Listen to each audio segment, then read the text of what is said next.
గత 10 రోజుల నుంచి ఈ వీడియో చెయ్యాలా వద్దా ఆలోచనలోనే ఉన్నాను. ఎందుకంటే వరుసపెట్టి రిపోర్ట్స్ వస్తూనే ఉన్నాయి. కానీ ఎందుకంటే ఇది భయపెట్టడమే అవుతుంది. ఇప్పుడు చూడండి, కరోనా కన్నా 100 రెట్లు అతి శక్తివంతమైన అతి ప్రమాదకరమైన ఒక వైరస్ రాబోతుంది అని చెప్పి జాన్ ఫుల్టన్, తను ఎవరు అంటే మీకు బయోనయాగరా అనబడే ఒక సంస్థ, దీని యొక్క ఫౌండర్.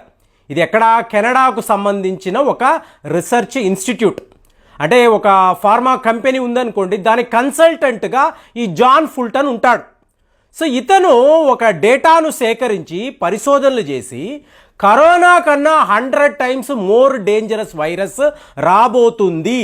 సో ఒకవేళ ఇది వస్తే మానవ జాతి ఇంతవరకు ఎప్పుడూ చూడని ఒక అతి భయంకరమైన రోగాన్ని చూడబోతుందని మొన్న ఒక రిపోర్ట్లో ఇతను తెలియజేశాడు. సో దాంతో ఈ వీడియో చెయ్యకూడదు అని చెప్పి నేను కూడా ఆగిపోయాను. మరి ఇది ఏమైనా కొత్త వైరసా అంటే అలా కాదండి. చూడండి, బర్డ్ ఫ్లూ అంటారు. ఈ బర్డ్ ఫ్లూ అన్నప్పుడు దీన్ని H5N1 అని చెప్పి వీళ్ళు కేటగరైజ్ చేస్తారు. కానీ బర్డ్ ఫ్లూ ఎప్పుడు కూడా మ్యూటేట్ అవ్వలేదు, అంటే కొత్త రకమైన వైరస్లోని ఇది సృష్టించలేదు. కాబట్టి ఇవాళ వరకు ప్రపంచంలో బర్డ్ ఫ్లూ అక్కడక్కడే. కానీ ఇది ఒక ప్రాణాంతకమైన రోగం అండి. బర్డ్ ఫ్లూ వచ్చిన తరువాత చాలా డేంజర్. కానీ ఈ వీడియోలో నేను ఈ విషయం మాట్లాడకూడదు అనుకున్నాను, కాబట్టి ఒక చిన్న ఇంట్రడక్షన్ మాత్రమే చెప్పాను. కానీ చూడండి, నిన్నటికి నిన్న మీకు నరేంద్ర మోదీ గారు ఒక ఎమర్జెన్సీ మీటింగ్ పెట్టుకున్నాడు. అంటే దేశం యొక్క ప్రధానమంత్రి ఎన్నికలు జరుగుతున్న వేళ ఇంత బిజీ షెడ్యూల్లో ఒక ఎమర్జెన్సీ మీటింగ్. ఏమిటి ఇది అంటే, మీకు ప్రిన్సిపల్ సెక్రటరీ ఆఫ్ ప్రధానమంత్రి, అలాగే హోమ్ సెక్రటరీ, మీకు ఇండియన్ మెట్రలాజికల్ డిపార్ట్మెంట్కి సంబంధించిన అధికారులు, అలాగే నేషనల్ డిజాస్టర్ మేనేజ్మెంట్ అథారిటీ వాళ్ళు, సో ఈ డిపార్ట్మెంట్కి సంబంధించిన అధికారులు వీళ్ళందరూ ఏంటంటే ఒక మీటింగ్లో కూర్చొని ఉన్నారు. సో మోదీ గారు అడుగుతున్నారు, మీ రిపోర్ట్ ఏంటి, మీ రిపోర్ట్ ఏంటి, మీ రిపోర్ట్ ఏమిటండి? రిపోర్ట్ హీట్ వేవ్స్ అండి. ఇంతకుముందు భారతదేశము ఎప్పుడూ చూడని హీట్ వేవ్స్ని ప్రస్తుతం మనం చూస్తున్నాం. మొన్నటికి మొన్న తెలంగాణలో నల్గొండలో ఆల్మోస్ట్ 44 డిగ్రీ సెంటీగ్రేడ్. అంటే మే నెల రాబోతున్న ఎండలు మీరు ఏప్రిల్ మొదటి వారంలోనే చూస్తున్నారు. ఆంధ్రప్రదేశ్లో నంద్యాల ఏకంగా 45 డిగ్రీల సెంటీగ్రేడ్ ఎండలు. ఏమిటిది? 45 డిగ్రీస్ అంటే జస్ట్ ఇమాజిన్ అండి. ఏప్రిల్లో జస్ట్ మీకు 5 డేస్ బ్యాక్ వచ్చిన రిపోర్ట్ చెప్తున్నాను. అంటే ఇది ఎంత అబ్నార్మల్ సిచ్యువేషన్ అంటే, మీకు యునైటెడ్ నేషన్స్ వాళ్ళు ఒక రిపోర్ట్ విడుదల చేశారు. ముఖ్యంగా ఇక్కడ ఈస్ట్ ఏషియా అండ్ పసిఫిక్ దేశాలు. సో వీళ్ళు ఈ దేశాలకు ఏం చెప్పారంటే, 24 కోట్ల మంది పిల్లలు మీ దేశాల్లో ఉన్నారు, ఇక్కడేంటి భారత్ను కూడా కలిపి. కాబట్టి వీళ్ళ విషయములో జాగ్రత్తగా ఉండండి. ఇలాంటి ఉక్కపోత, ఇంత వేడి ఇంతకు ముందు మనం ఎప్పుడూ కూడా చూడలేదు. సో వీళ్ళను ఎక్కడా కూడా ప్రమాదంలో పడేయకండి, తగిన జాగ్రత్తలు తీసుకోండి అంటే మీకు ఇండియన్ మెట్రలాజికల్ డిపార్ట్మెంట్ వాళ్ళు ఒక సిమ్యులేషన్ని మోదీ గారికి చూపించారు. అంటే మీకు అక్కడ ఎలా ఉంది అంటే, రెడ్ కలర్లో భారత్ యొక్క మ్యాప్ ఉందండి. రెడ్ కలర్ అంటే ఏంటి? మీకు రెడ్ అలర్ట్ అన్నమాట.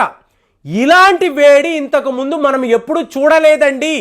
కాబట్టి ఎండల నుంచి మనల్ని మనం కాపాడుకోవాలి. ఏంటి? ఎలక్షన్స్ రాబోతున్నాయి. మీకు ఆంధ్రప్రదేశ్లో మే నెల 13వ తారీఖు. యు జస్ట్ ఇమాజిన్ అండి, ఆ వేడి ఎలా ఉంటుంది, తట్టుకోలేరు. సో ఈ పరిస్థితిలో ప్రజలను కాపాడాలి, ఈ హీట్ వేవ్స్ నుంచి కాపాడాలి అంటే మనము ఏం చెయ్యాలి?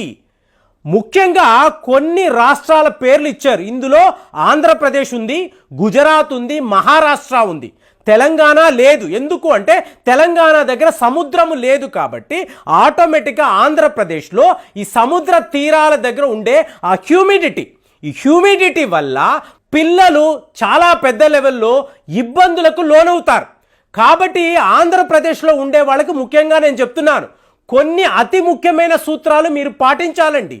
ఒకవేళ అంటే ముఖ్యంగా గర్భిణీ స్త్రీలు, అలాగే పిల్లలు, మీరు హాస్పిటల్కి వెళ్ళారు, చెకప్కి వెళ్ళారు, మళ్ళీ మీరు మీ ఇంటికి వస్తున్నారు, విపరీతమైన వేడి తట్టుకోలేకపోతున్నారు, రావడము చల్లగా మనము ఇలాగ మంచినీళ్ళు తాగితే బాగుంటుంది కదా అని చెప్పి ఇమీడియట్గా మీరు ఫ్రిడ్జ్ని ఓపెన్ చేసి ఆ చల్ల నీళ్లు తాగారు అనుకోండి, అక్కడికక్కడ మీరు కళ్ళు తిరిగి పడిపోయే అవకాశం ఉంటుందండి. మీకు సన్ స్ట్రోక్ కూడా తగలొచ్చు. ఎందుకంటే అంత వేడిలో మీ బ్రెయిన్ హీటప్ అయిపోయి ఉంటుంది. సడన్గా మీరు ఫ్రిడ్జ్ నీళ్లు తాగారు అనుకోండి, మీరు కొలాప్స్ అయిపోయే అవకాశాలు 100% ఉంటాయని చెప్పి వైద్య నిపుణులు చెప్తున్నారు. అలాగే మీకు ఎలా అనిపిస్తుందంటే, ఇంత వేడిలో వచ్చాను, చెమట ఉక్కపోత, చల్ల నీళ్ళలో స్నానం చేస్తే బాగుంటుంది అనుకొని మీరు మీ షవర్ని ఓపెన్ చేసి ఆ చల్ల నీళ్ళలో నిలబడ్డారు అనుకోండి, మీరు మళ్ళీ కొలాప్స్ అయిపోయే అవకాశాలు ఉంటాయి. అంటే మీరు చల్ల నీళ్ళని మీ కాళ్ళ మీద పోసుకున్నా కూడా ఇది ప్రమాదం అండి, గుర్తుపెట్టుకోండి. అంటే మరి ఏం చెయ్యాలి? మీరు ఎండ నుంచి ఇంట్లోకి వచ్చారు, ప్రశాంతంగా కూర్చోవాలి, మీ చెమటంతా తుడుచుకోవాలి. ఒక 10 నిమిషాల పాటు మీరు ఏమీ చెయ్యకూడదు. అంటే మీ బాడీ టెంపరేచర్ని కంట్రోల్ చేసుకున్న తరువాత, ఎండ నుంచి నేను నీడలోకి వచ్చాను, ఇప్పుడు నేను ప్రశాంతంగా ఉన్నాను, ఒక 10 నిమిషాలు దాటింది, ఇప్పుడు చల్లగా నేను మజ్జిగ తాగితే బాగుంటుంది. ఇలాంటి నిర్ణయం మీరు కాదండి, గర్భిణీ స్త్రీలు మాత్రమే కాదు, పిల్లలకు కూడా మీరు చల్లని మజ్జిగ ఇవ్వాలండి. సో ఇలాంటి మార్పులు తెచ్చుకున్నప్పుడే ఈ హీట్ వేవ్స్ నుంచి మిమ్మల్ని మీరు కాపాడుకోగలరు. ఇంకొక అతి ముఖ్యమైన విషయం, ఫ్రిడ్జ్లో ఫ్రీజర్లో చల్లగా కూల్ డ్రింక్స్ పెట్టుకుంటారు. సో ఎండ నుంచి వచ్చిన వెంటనే ఈ కూల్ డ్రింక్స్ తాగాలి అని చాలామంది అనుకుంటూ ఉంటారు. ఒకవేళ గర్భిణీ స్త్రీలు ఇలాంటి కూల్ డ్రింక్స్ను తాగారు అనుకోండి, లోపల ఉండే పాప, అంటే మీరు కాదండి, మీ లోపల ఒక జీవం ఉంది. సో ఆ జీవానికి మీరు లిటరల్గా విషము ఇస్తున్నారు, పాయిజన్ ఇస్తున్నారు. లోపల ఆ పిండము కరిగిపోయే పరిస్థితి. ఎన్నో కేసుల్లో ఏం జరిగిందో తెలియదు, ఆ అమ్మాయి ప్రెగ్నెంట్ అవుతుంది, సెలబ్రేషన్స్ అనుకుంటారు, పార్టీ అనుకుంటారు, వీళ్ళు మంచిగా బిర్యానీలు తింటారు, కూల్ డ్రింక్ తాగుతారు. ఈ కూల్ డ్రింక్ అనేది ఒక కెమికల్ అండి.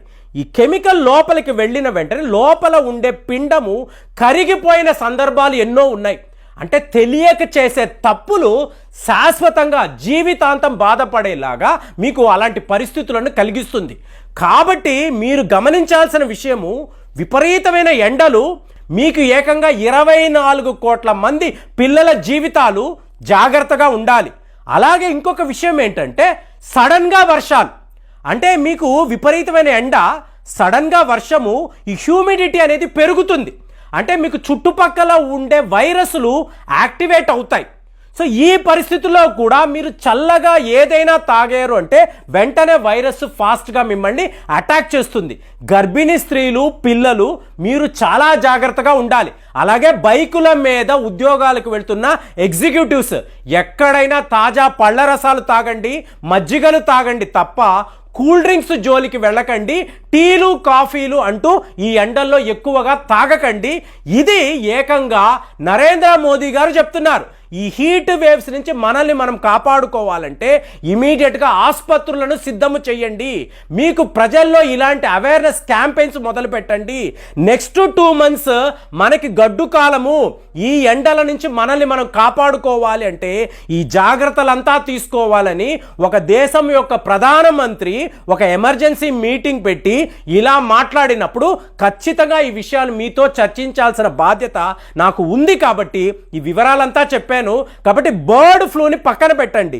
ఇవాళ ఎండల నుంచి మనల్ని మనం ఎలా కాపాడుకోవాలి, ఎవరైనా వైద్య నిపుణులు చూస్తూ ఉంటే దయచేసి మీరు మీ అమూల్యమైన సలహాలను మన కమ్యూనిటీ వాళ్ళకి చెప్పండి. ఈ విధంగా మీరు ఎంతో పుణ్యము చేసిన వాళ్ళు అవుతారు.